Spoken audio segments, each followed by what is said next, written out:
Written in March 1966 on holiday with Jane Asher in Switzerland, For No One is a curiously serene account of the end of an affair, as a matter of fact in its recognition of deceased love as Eleanor Rigby in his tale of lonely death. The song's original title was Why Did It Die? The only emotion shown in this elegant waltz comes in a puzzled reckoning, a love that should have lasted years. Neither partner on Paul's scenario commands much sympathy, his detachment precluding the compassion of Eleanor Rigby.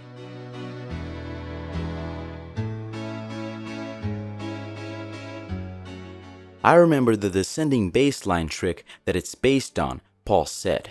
And I remember the character in the song, the girl putting on her makeup. That's often when I write stuff on holiday.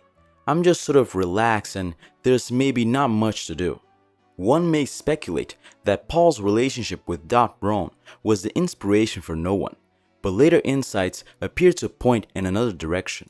His book, many years from now, has him relating. I suspect it was about another argument. I don't have easy relationships with women. I never have. I talk too much truth. It's a song about rejection. The breakup, or marking the end of a relationship that didn't work, has always been quite a rich area to explore in the song. Jane Asher and I were together for around 5 years, so at the back of my mind I expected to marry her, but as the time got closer I think I also realized it wasn't right. In this instance, Paul once again mentions an argument, which could very well indicate that his Switzerland vacation could have been filled with disagreements between him and Jane, resulting in the composer excusing himself to the bathroom to write his song about the doubts he was having about their relationship. Paul, is it true you're going to get engaged to Jane Asher?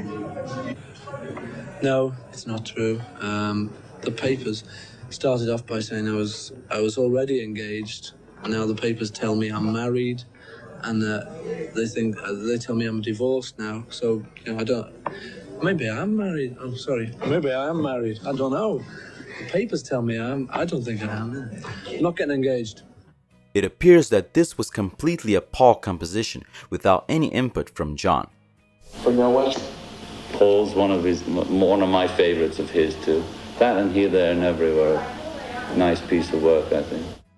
At right around the halfway mark of recording the Revolver album, Paul and Ringo entered EMI Studio 2 on May 9th at 7 p.m. for a 4-hour session. A simple rhythm track was recorded with Paul playing piano and Ringo playing very subtly on snare, hi-hat and kick drum on track 3.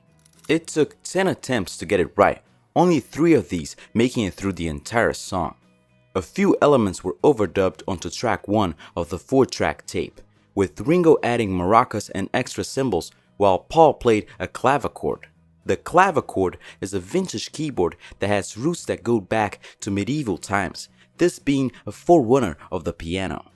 For No One is one of Paul's most perfect pieces, constructed with his author's customary logic and moving methodically through its classic steps like a chess player. Whether by accident or design, this progress precisely reproduces his hero's obsessive examination of his predicament, exhausting every possibility, yet hesitating before going around again to make sure all the options have been covered. At the end, as though unable to face an unwelcome conclusion, the song ceases on the unresolved dominant. The classicism of For No One suggested a French horn to George Martin, who hired one of Britain's most distinguished players, Alan Civil. The track having been very speeded for Paul's vocal, Civil was disconcerted to find it presented to him the quarter tone gap between B and B flat. Once the speed had been lowered, probably by several keys, he recorded his self-composed solo, took the standard session fee, and left. Alan Civil recalls, Paul said, "We want something there. Can you find something that fits in?" It was rather difficult to actually understand exactly what they wanted, so I made something up which was middle register, a Baroque-style solo. I played it several times, each take wiping out the previous attempt. For me, it was just another day's work, the 3rd session that day in fact, but it was very interesting. Engineer Jeff Emmerich remembers, Alan was under a lot of pressure doing that overdub because it was so hard to hit the high note in the solo. In fact, most people would have never written that part for a French horn player because it was too high to play. Alan was reluctant to even try it. He was actually breaking out into a sweat, telling everyone it really shouldn't be done. But eventually he gave it a go and pulled it off. The Beatles were perfectionists and they didn't always understand. Paul's attitude toward outside musicians was, "You're being paid to do a job, so just do it." There was also a generational clash because most of those outside musicians were quite a bit older than the Beatles. They were pleased to be there, pleased to have the credit on their resumes, but they didn't know how to relate to the music or the musicians, and the Beatles didn't really know how to relate to them either.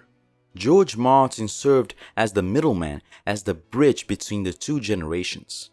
Yeah, it's hard to describe a relationship. They either say Martin did everything, or the Beatles did everything. It was neither one. Well, we'd be saying, well, can we're on it, go, and he'd say, well, look, chaps, I thought of this afternoon. Last night I was talking to whoever he was talking, and I came up with this, and we'd say, oh, great, I'll put it on here.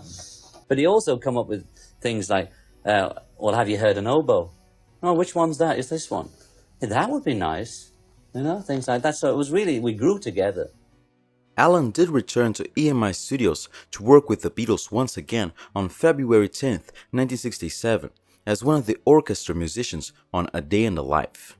Interestingly, Paul revealed that he wrote a sequel to For No One about 4 years later. Another Day and For No One could be in the same musical. The same girl could go through both those songs. I was thinking of the same kind of character, the working girl on her own, the girl in the bedsit.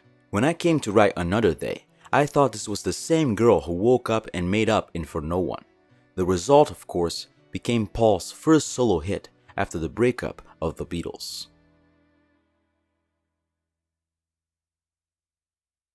You're saying like we were getting worse and worse as a band while all those people were screaming. It was lovely that they liked us, but we couldn't hear to play.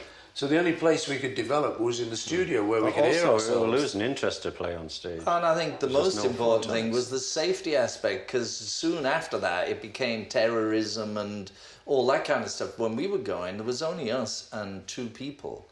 We said all those things that happened, like people threatening Ringo or threatening us, or saying snipping bits of hair off and stuff. The plane was going to crash, hurricanes hitting, race riots, student Wings on riots. fire. There was always something that we pulled into town. There was always some big thing going on, and we'd come in the middle with this mania, and it'd just be like chaos.